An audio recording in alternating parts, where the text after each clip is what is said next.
hasta este momento. Tenemos toda la lista, entre ellos están Calcaterra, que es el primo del presidente, el ex titular de IEXA, como vos muy bien señalabas.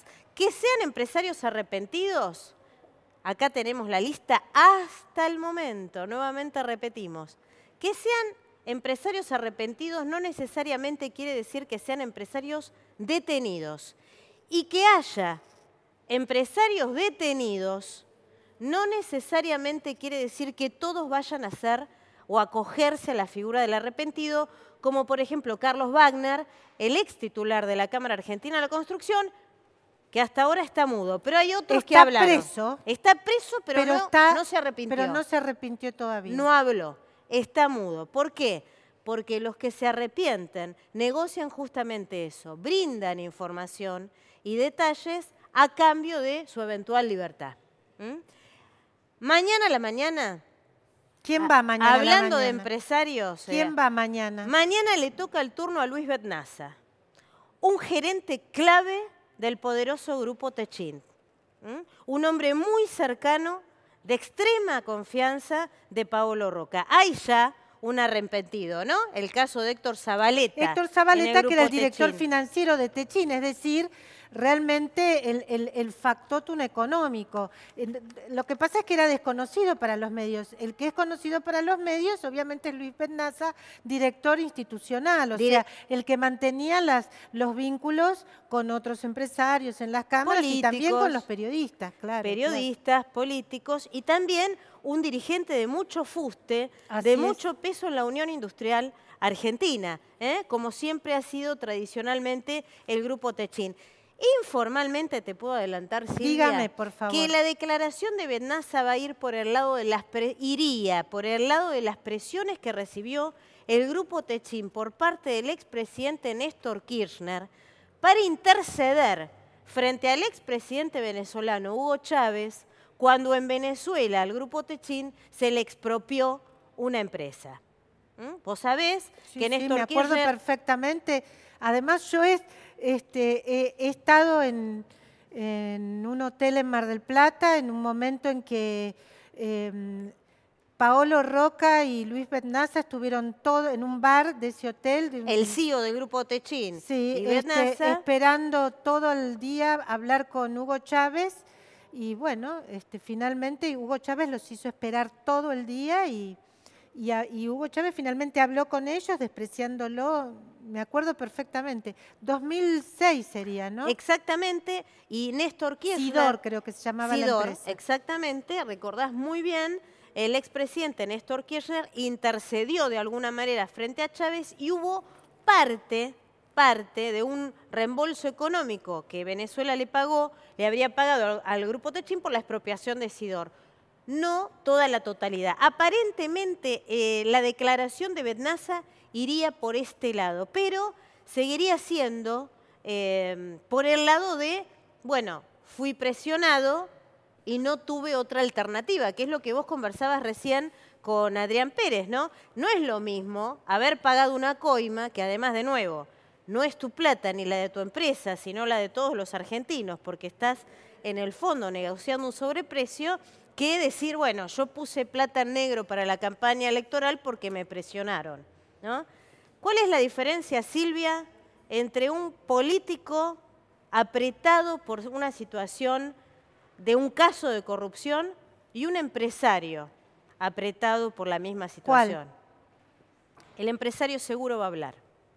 El dinero, me dijo un importante empresario, que no sé si no va a terminar en algún momento también en el despacho de Bonadío, me dijo, no solo que el capital no tiene amor, no tiene, digamos, sentimientos, como habitualmente se dice, sino que los empresarios no tienen las mismas lealtades que los políticos.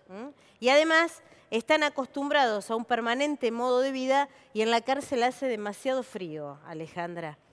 Una frase que me parece que pinta de cuerpo y alma esta situación. Ahora, también, como vos muy bien decís, esto no termina mañana con la declaración de Betnaza. Está confirmado también que la semana que viene iría a tribunales, estaría citado en tribunales, Aldo Roggio. Sí, acá lo tengo confirmado también.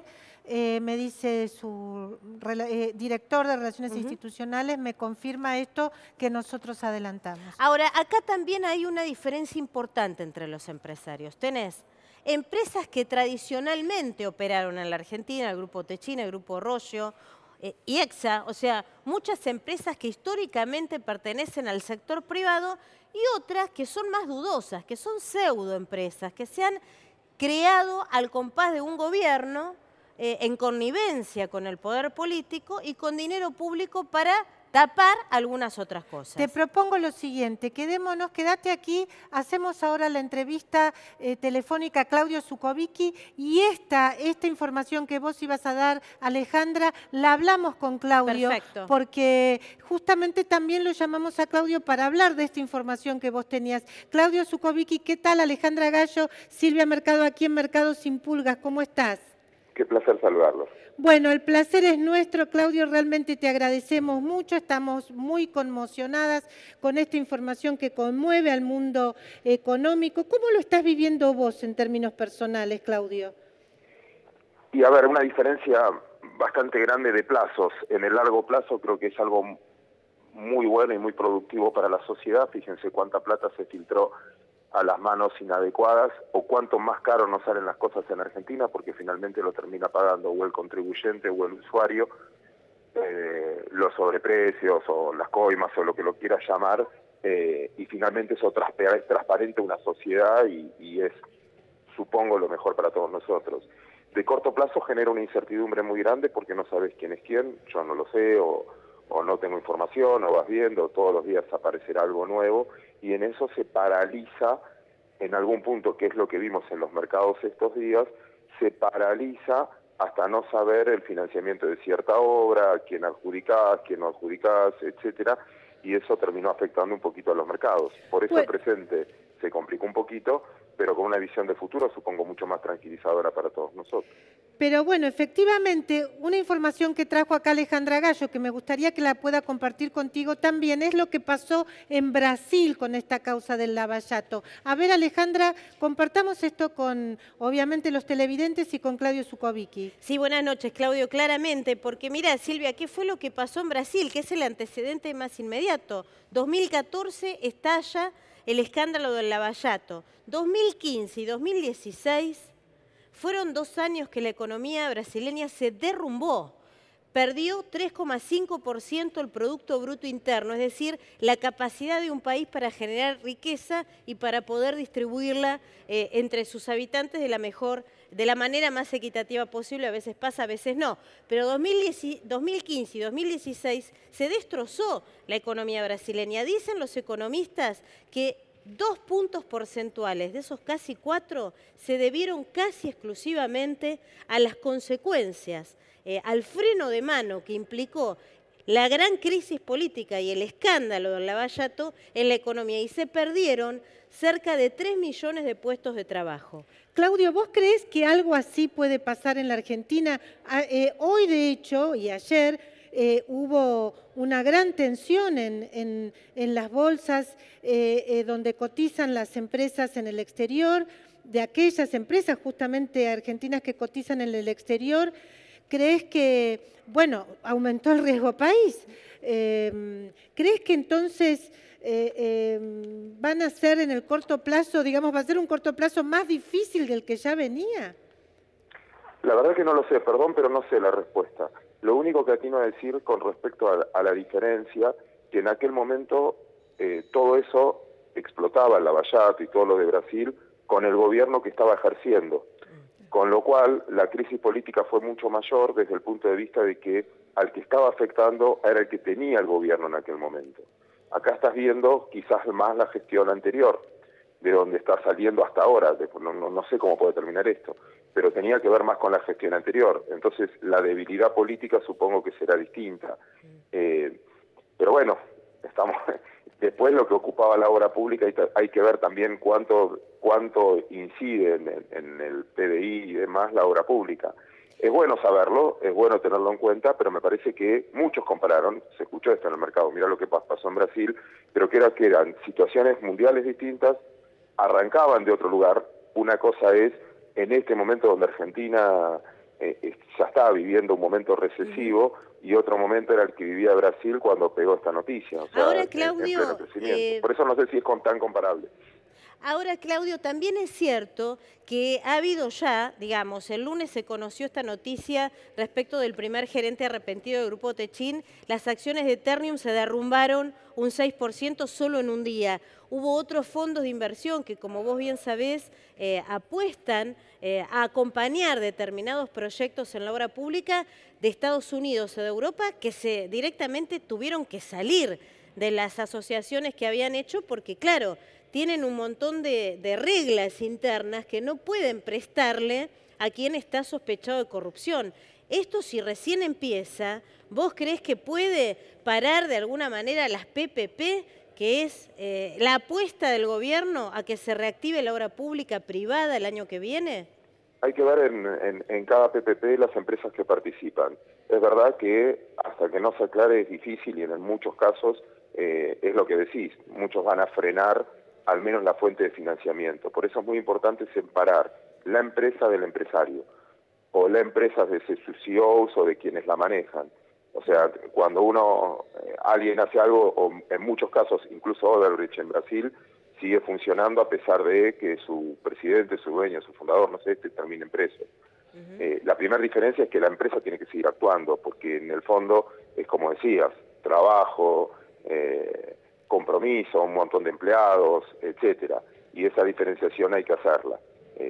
En cada PPP es distinta, vos lo decías antes, no todas las empresas son iguales, no hay que meter todo en el mismo bolsa en este caso, y te repito, una cosa es la empresa y otra cosa es el funcionario de turno.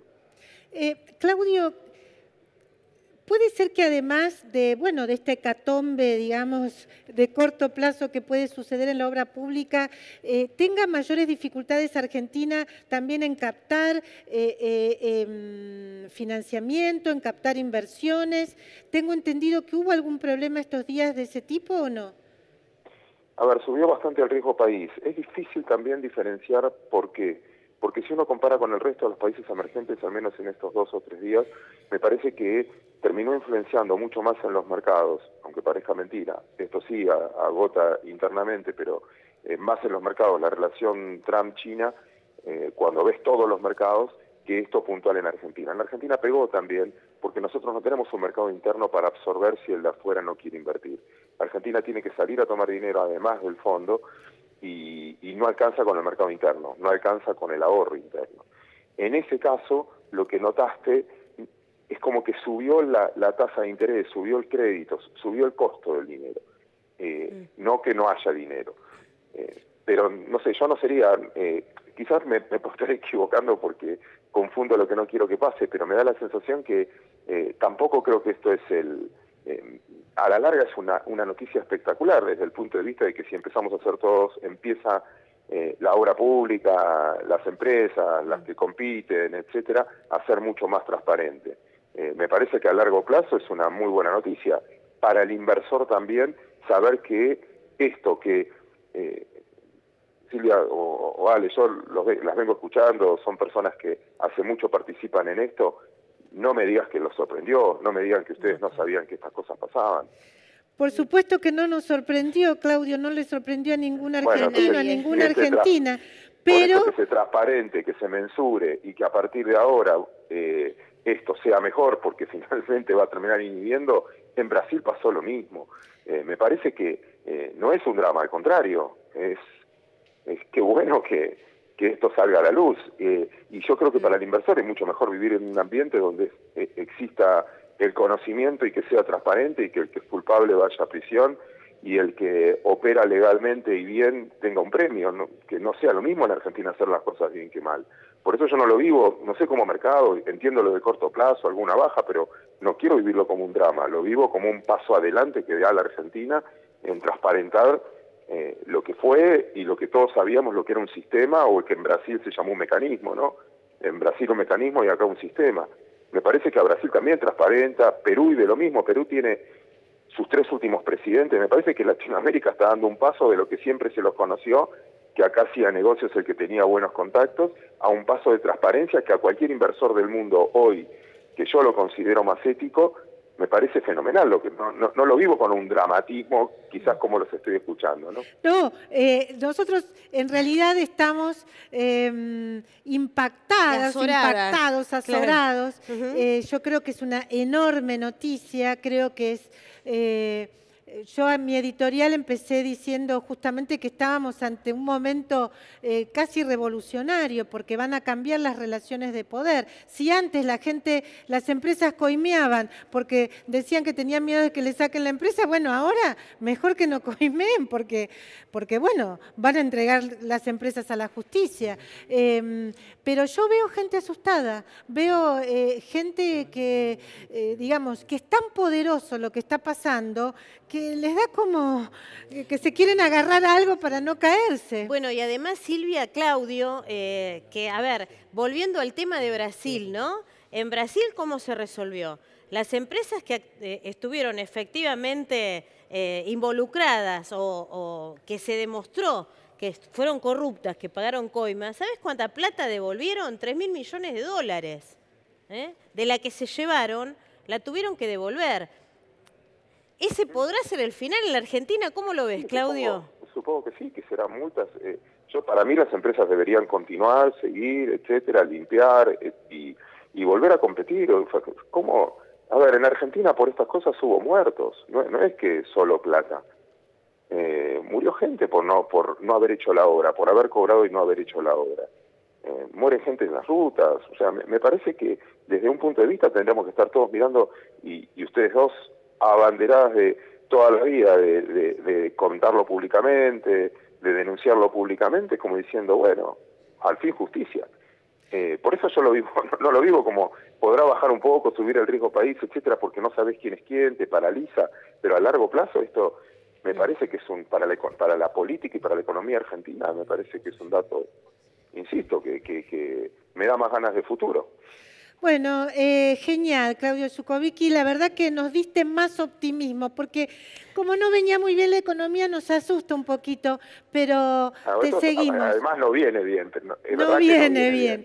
Además no viene bien, pero bueno, pero tenés razón. Pero uno de los motivos por el cual no venía bien es esto. Claro. El déficit fiscal que tiene la Argentina. ¿Por qué tenemos que emitir tanto dinero? ¿Por qué tenemos que salir a endeudarnos tanto? ¿Por qué no tenemos infraestructura para ser competitivos a la hora de exportar? Bueno, acá tenés una de las matrices más importantes que la estás sacando al aire. Tenés razón, y realmente nos dejas un mensaje muy importante, muy optimista hacia el futuro, aunque bueno, todavía haya que acomodar un poco este corto plazo. Claudio Zukovicki, te agradecemos mucho este diálogo con Mercados Sin Pulgas, con Crónica HD. Abrazo enorme. Bueno, realmente muy interesante este diálogo. Les quiero decir que está mi nieta por ahí, entonces también estoy un poco distraída porque no me imaginaba que este piojo me iba a venir aquí a visitar al piso de Crónica. Gente, seguimos ahora con el rechazo al aborto legal. Vamos aquí ya con Guido Braslavsky. Certeza de que votando negativamente o rechazando la media sanción que viene de diputados, no hay más abortos en la República Argentina, no tendría ninguna duda en levantar la mano. El problema es que este cuerpo hoy va a rechazar lo que viene como media sanción de diputados y van a seguir produciéndose los abortos en la Argentina.